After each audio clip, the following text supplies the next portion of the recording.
来看这前总统蔡英文，伊捌穿一领海军的风衣，是真侪人拢真介意。也毋过呢，因为这是军服，所以是无对外礼卖。后来民进党的立委王定宇是找厂商甲改版，袂互人穿。面对南亚立委的批评，这王定宇解释讲，这外套的设计是甲军服无相像。也那这海军是回应讲，这就是一般的商业行为。这样也要拍啊！前总统蔡英文今年访问欧洲，穿深蓝色风衣，互人学到流行有班。这是海军2020换新式风寒外套，互蔡英文互人学到是海军上好代言人，因为是军服无对外卖，一般人是买无。或许要稍微再想一下吧。对，觉得这个颜色跟外形外观是觉得还 OK 了，还可以。不过，国民党体会齐卡新亚出民进党体会也是立法院国防甲外交委员会调会的王定宇，疑似开团购将军服加做党服。因为那个版权是海军的如果要买的话，可能就是说必须要调整。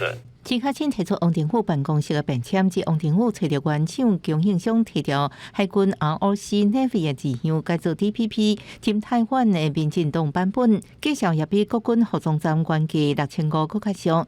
齐卡新靠这类型买150领，看下海军的智慧财产权。王定宇反驳300%自费，也要求厂商免甲军服同款，反倒来呛齐卡新无代志咧找代志。大概在5200块到5400块上下，这个远远低于我们海军自己要去购买这件衣服的价格。身为招委还要去贪这种小便宜，去压这种价格，本身就是一件很好笑的事。那海军如果要保护他们智慧财产权，想要去提高，感觉上也没有办法，因为呢，他们也会受到一些压力。去掉军服的一些特征，甚至于里面的 logo， 我们都希望是写 DPP， 也就是民进党 Team Taiwan， 不可以有相关军服的字样。法令也兼顾了钱是花自己的，厂商是民间的。海军回应，海军相关服装无开放给民众买，民众家己找制造商买同款的外套是一般商业行为，甲海军本部无关系。蔡英文也捌穿空军造旗队的外套，互民进党学开设计，配色改做绿色，造旗也是民进党党庆的97版。伫过去的选战场合，真侪摆拢有穿出来。